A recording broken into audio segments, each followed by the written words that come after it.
Mais uma vez, a paz do Senhor, que Deus venha abençoar a sua vida essa noite. Meus queridos, nós estamos estudando aqui o Salmo 119. Nós sabemos que o Salmo 119, ele tem 176 versículos. Ele é dividido em porções de 8 em 8 versículos. Por isso ele é chamado de um salmo didático, porque ele traz verdades a cada porção, e essas porções são divididas pelas letras do alfabeto hebraico. Nós estudamos já Aleph, Bet, Gimel, Dalet, Re, Zain, Het, e agora nós vamos estudar o Tet, que é a 9ª porção, é a numeração de 1 a 22. O salmista Davi provavelmente escreveu esse salmo, e ele é um salmo, como eu já disse, separado de 8 em 8 versículos, né? Hoje nós vamos estudar a 9ª porção, mas só relembrando, como é um salmo didático e é um salmo de sabedoria, ele traz algumas verdades e nós vamos relembrar algumas verdades. Na primeira porção, no Aleph, no verso 2, ele diz que bem-aventurados os que guardam seus testemunhos, os que buscam de todo o coração, buscam a Deus de todo o coração. Bet, verso 11, guardei a tua palavra no meu coração para não pecar contra ti. Gimel, verso 24, teus testemunhos são o meu prazer e meus conselheiros. Dalet, 25, minha vida está perto de virar pó, vivifica-me segundo a tua palavra. O Re, verso 38, confirma ao teu servo a tua promessa, feita ao que te teme. Vav, verso 46, vai dizer, falarei os teus testemunhos perante os reis e não me envergonharei.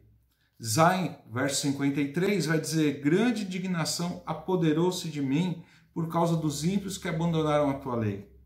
E Het, verso 57, o Senhor é minha herança, prometo obedecer às tuas palavras.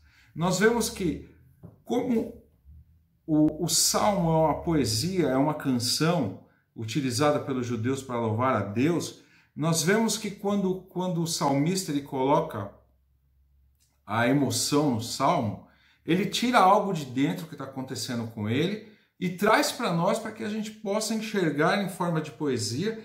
E nós vemos em cada porção, Davi ele vem passando por alguma dificuldade, e quando ele está quase perto de escorregar, quase perto de esmorecer, ele lembra do Senhor, e o Senhor faz com que ele levante através da sua palavra, sempre através da palavra de Deus. Então, eu quero relembrar que o tema desse nosso estudo, do verso 1 até o verso 176, é a palavra do Senhor é a verdade. Então nós vamos ver a 9ª porção hoje, e eu convido você a abrir a sua Bíblia, ou pegar no seu dispositivo onde ela está armazenada, Salmo 119, a partir do verso 65. Diz assim, Senhor, segundo tua palavra, tu tens sido bondoso para com o teu servo. Ensina-me a discernir e a entender, pois creio nos teus mandamentos. Antes de ser castigado, eu me desviava, mas agora obedeço a tua palavra. Tu és bom e fazes o bem, ensina-me teus decretos. Os arrogantes inventam mentiras contra mim, mas eu guardo teus preceitos com sinceridade. O coração deles se tornou insensível como a gordura, mas eu tenho prazer na sua lei. Foi bom eu ter sido castigado, para que aprendesse teus decretos. Para mim, a lei da tua boca vale mais do que milhares de peças de ouro e prata. Nós vemos aqui que o salmista, ele realmente passou por uma fase que ele deu uma escorregada e agora ele entende que só o Senhor, só a palavra dele pode dar força para continuar. Então, no verso 65 e 66, ele inicia o salmo dizendo: Senhor, segundo a tua palavra, tu tens sido bondoso para com o teu servo. Aí eu faço uma pergunta a todos vocês. O Senhor não tem sido bom, muito bom para nós? Aqui para nós, aqui na cidade de Novaes, ele tem sido muito bom. Ele tem cuidado dos seus filhos. Ele tem se mostrado com uma misericórdia muito grande. O amor dele tem sido derramado sobre as nossas vidas e nós sentimos isso a cada dia.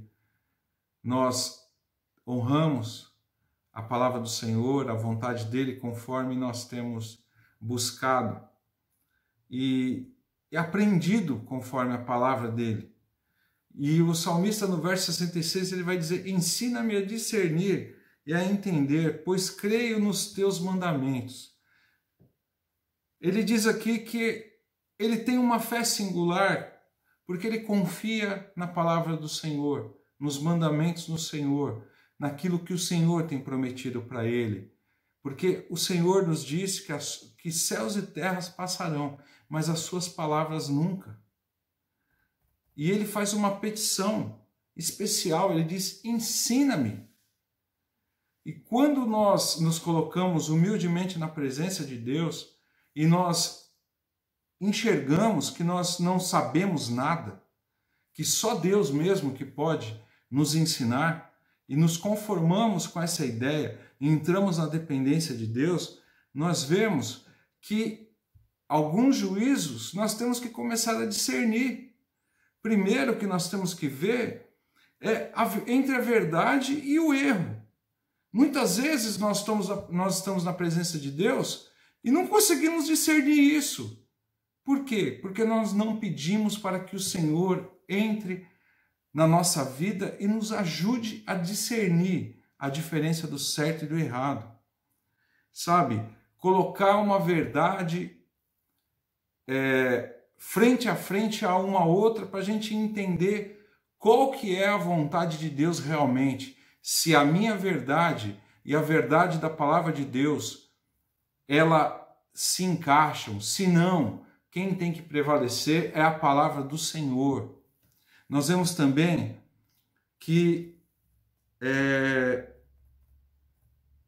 nós temos que dar mais valor para a palavra, que é mais importante, que é a palavra do Senhor, que é a lei do Senhor que nos ensina de dia e de noite.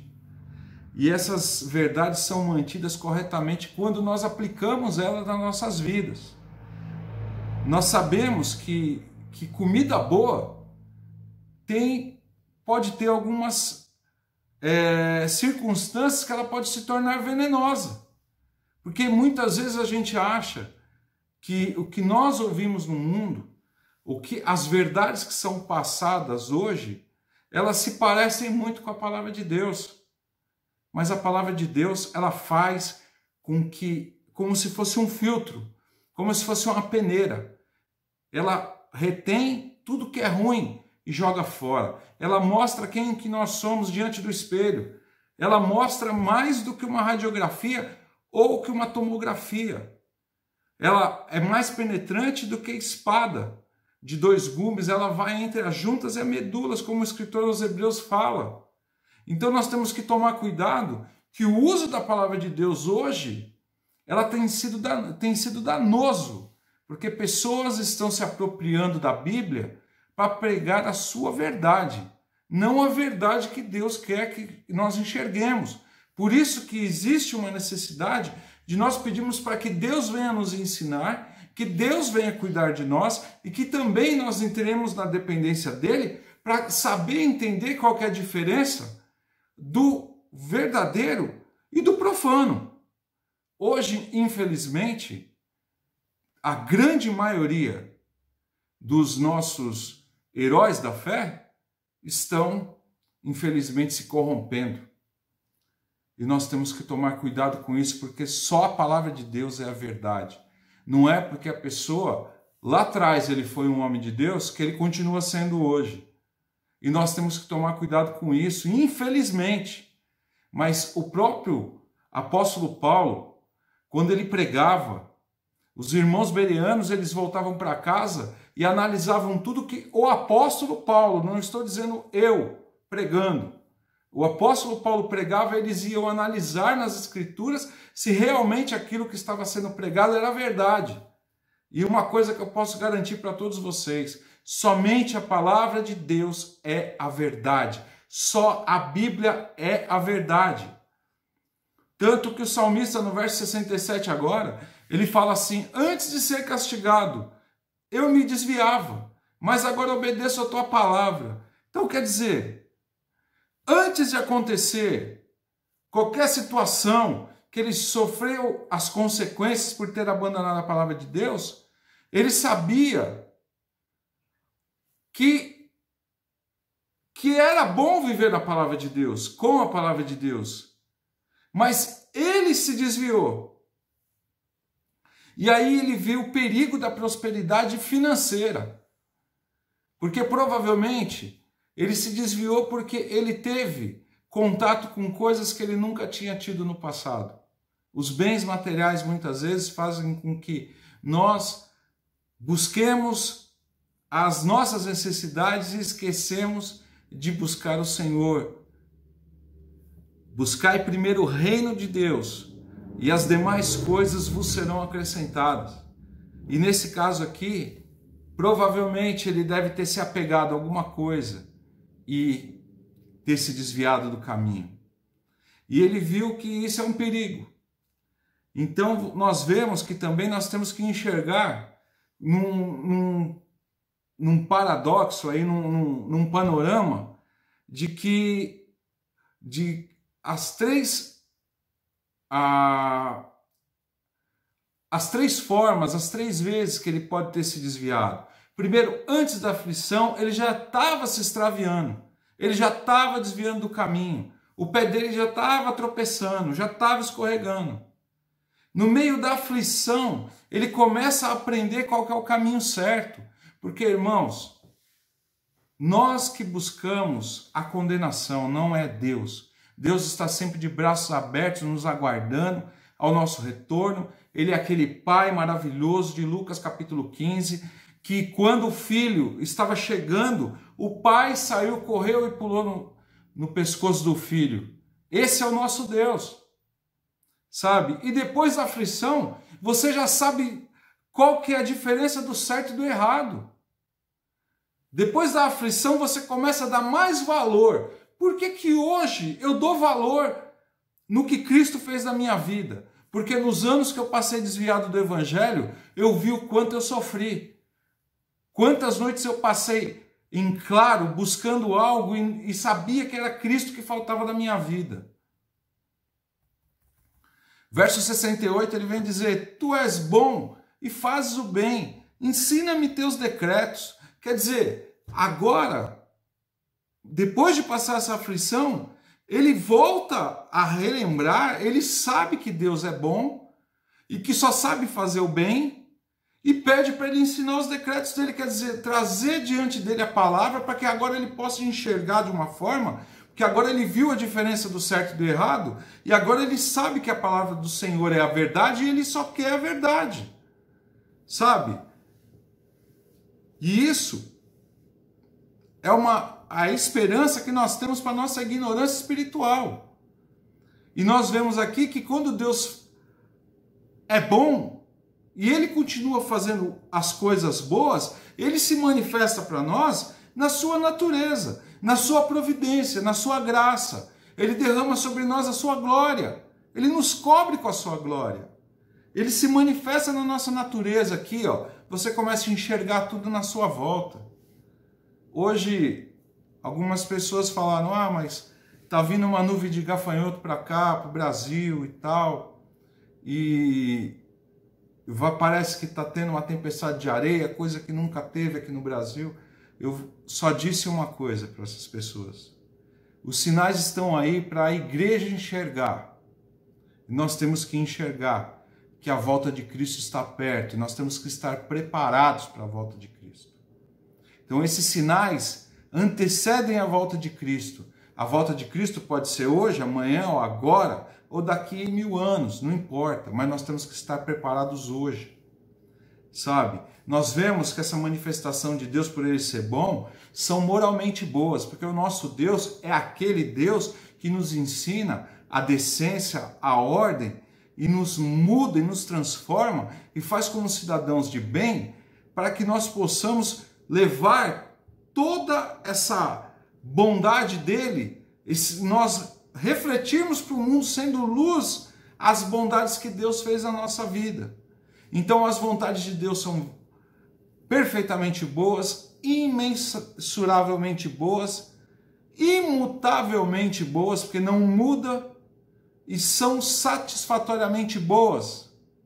Ah, mas o Senhor disse não para mim em algumas petições que eu fiz. A vontade do Senhor é perfeita. Ele está te guardando de muita coisa ruim que poderia acontecer na sua vida devido ao seu pedido, muitas vezes de forma errada. Nós vemos aqui que Deus nos prova a sua bondade através de Cristo, permitindo que o seu Filho morresse na cruz do Calvário, por mim e por você. O nosso Deus é maravilhoso porque Ele amou o mundo de tal maneira. E essa tal maneira não tem palavra na língua portuguesa que consiga descrever, porque é um amor que tem nome e chama Jesus Cristo. Para todo aquele que nele crê, não pereça, mas tenha a vida eterna. Aí nós vemos aqui no verso 69 que o salmista vem dizendo: os arrogantes inventam mentiras contra mim, mas eu guardo teus preceitos com sinceridade. Então quer dizer, se desviou do caminho, deixou um rastro. O Senhor perdoa. Nós temos que trazer essa luz de volta. Essa obediência tem que transparecer novamente para o mundo. Eles vão continuar insinuando contra nós, mas a luz do Senhor tem que continuar brilhando na minha e na sua vida. Sabe? Essa obediência ao Senhor de todo o coração é o nosso consolo. Calúnia nenhuma vai fazer com que a gente desmoreça, e nós sabemos que o nosso Deus é muito bom.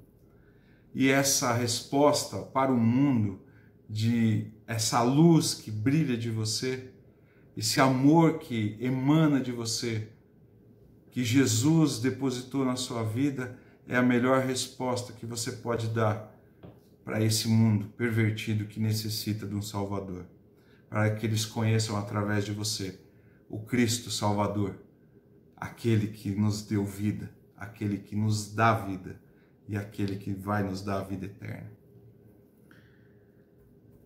Verso 70, ele vai dizer: o coração dele se tornou insensível como a gordura, mas eu tenho prazer na tua lei.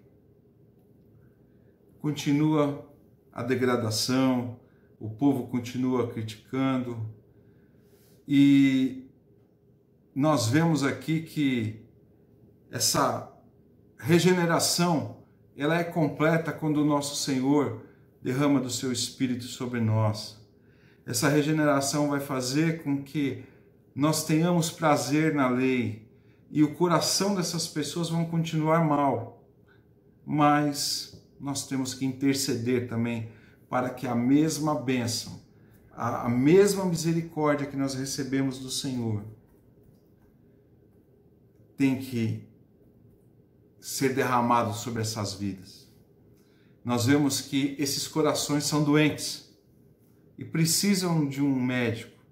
E Jesus disse que ele não veio aqui para buscar os sãos, mas aqueles que estão enfermos, aqueles que estão doentes. Nós um dia estávamos doentes, Jesus nos curou, Jesus nos transformou. Nós sabemos que conforme nós vamos obedecendo a palavra de Deus, quanto mais nós temos necessidade de buscar, nós vamos colocando o nosso coração no altar do Senhor e a nossa vida tem sido transformada. Deus, ele transforma um coração de pedra num coração de carne. Ele transforma um ser humano vil, pecador como eu, num pregador do evangelho dele, pela sua eterna misericórdia, pela sua vontade.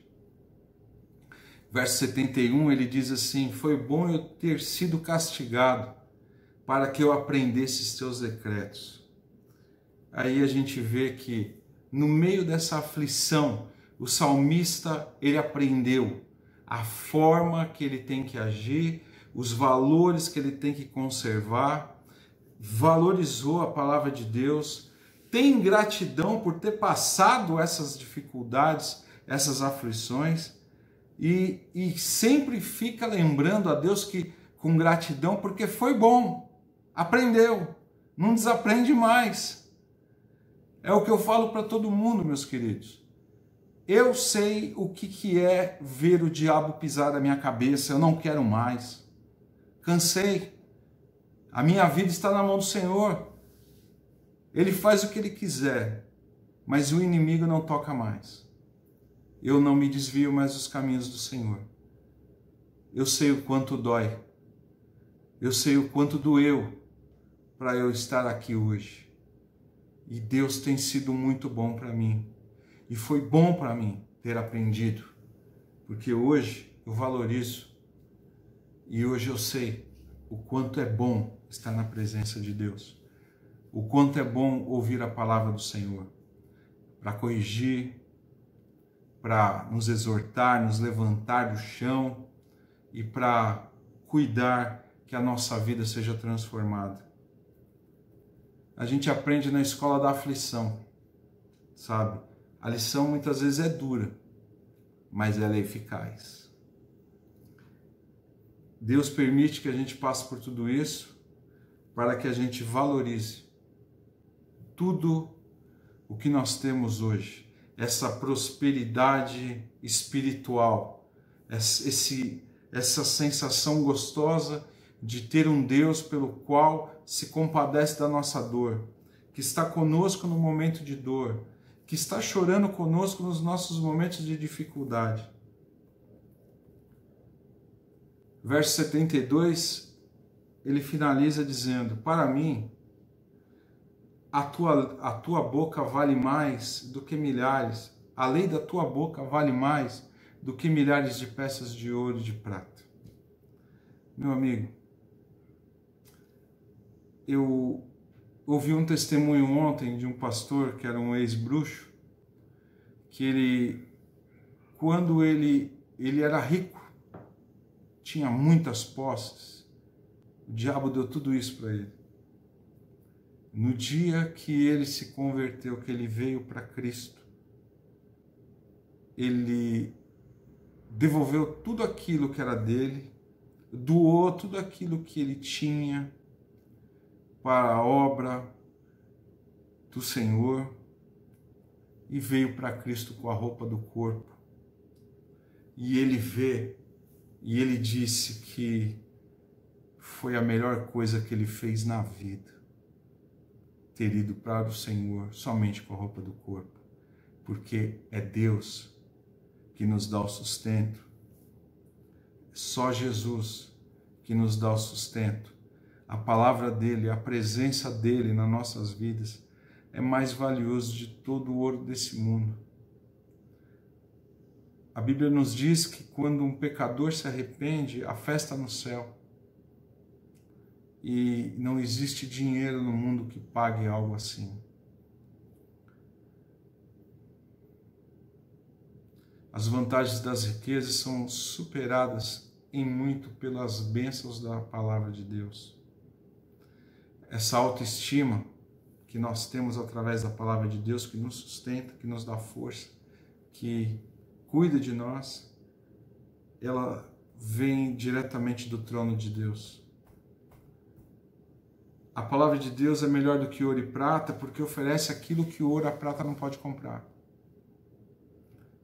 Existia um filósofo, um pedreiro que trabalhou na minha casa, chamado Zé, que ele dizia o seguinte: o dinheiro pode até comprar um bom colchão, mas jamais vai te dar o sono. E a palavra do Senhor nos dá o sono, nos dá a tranquilidade. Se a palavra de Deus não oferece ouro e prata, pode ser esse ouro, essa prata pode ser maldição para a sua vida. Sem ouro e sem prata, A palavra de Deus pode produzir o tesouro mais livre e mais pleno que você possa ter nessa vida. A palavra de Deus é o que ela oferece. Ela alegra o coração, quanto o ouro e a prata forem inúteis para os seus adoradores desapontados. A palavra de Deus, ela nos dá tudo aquilo que nós necessitamos e que nós precisamos. A palavra de Deus vale mais do que tudo que tem nesse mundo. Ela torna uma pessoa melhor. Ela torna uma pessoa mais rica. Ela enriquece mais do que o ouro e a prata. Enriquece a pessoa de felicidade, de amor, de paz. Torna a pessoa mais reconhecida, uma pessoa mais fina, mais alinhada com a vontade de Deus. Ela ampara mais do que o ouro e a prata. Ela torna uma pessoa mais forte. Ela preserva mais e torna uma pessoa mais segura. Ela satisfaz mais e torna uma pessoa mais feliz. Ela dura mais e é mais adequada para mim e para você, como sendo um homem imortal através da promessa do Senhor, através da sua palavra. O salmista coloca toda a confiança dele e nós temos que fazer o mesmo, colocar toda a nossa confiança no Senhor, porque Ele nos prometeu a vida eterna através da sua palavra. Ele nos deu a sua palavra. Jesus Cristo, Ele é a palavra. Ele está de Gênesis a Apocalipse. Está ali na Bíblia, para quem quiser. Basta você pedir para que Deus faça revelar na sua vida, conforme você tenha contato com essa palavra. Lembrando sempre que a palavra de Deus, ela vale mais do que ouro e que prata. No momento que ele se desviou, ele podia ter ouro e podia ter prata, mas ele não tinha paz e sofreu. E só que ele aprendeu que o caminho correto é o caminho que Deus mostra através da sua palavra. Vamos buscar o Senhor através da sua palavra. A promessa do Senhor através da sua palavra, ela é vida, ela é luz e ela é uma fortaleza que nos guarda de todo mal. Vamos orar, meus queridos? Vamos orar e agradecer ao Senhor por tudo que Ele já tem feito. Senhor, eu te louvo, Pai, por cada vida, Pai, que está aqui essa noite, que nós estamos juntos compartilhando a Tua palavra. Senhor, eu te agradeço. Senhor, eu te louvo. E eu peço que a Tua graça, o Teu poder e a Tua misericórdia, Pai, esteja junto conosco nesta noite.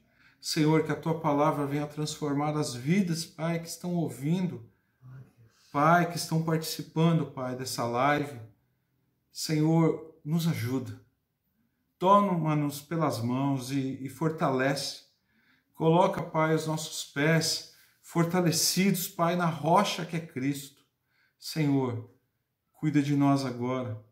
Fica com teus filhos e nos ajuda, Pai. Porque nós te pedimos hoje e te agradecemos e te louvamos. Em nome de Jesus, Pai. Amém. Amém e amém. Meus queridos, se você crê que essa palavra pode edificar a vida de alguém, compartilhe. O que Deus nos deu de graça, nós temos que dar de graça. Nós não somos remunerados pelas redes sociais por esses vídeos. O Senhor cuida de nós, porque Ele tem sido muito bom para nós. Então eu peço para que você compartilhe essa mensagem aqui no YouTube, também no YouTube buscando IPR de Novaes, Instagram, Facebook, tudo IPR de Novaes, Deezer, Spotify, IPR de Novaes, e aqui também no meu perfil. Meus queridos, que Deus abençoe vocês aqui essa noite.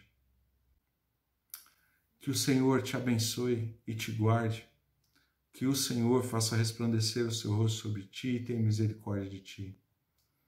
Que o Senhor levante o seu rosto e te dê a paz. Que a graça salvadora do nosso Senhor e Salvador Jesus Cristo, o amor de Deus, e a comunhão do Espírito Santo esteja com todos nós, e todos nós dizemos amém, amém e amém. Deus abençoe a sua vida, tenha uma boa semana e estamos juntos aqui, em nome de Jesus. Amém.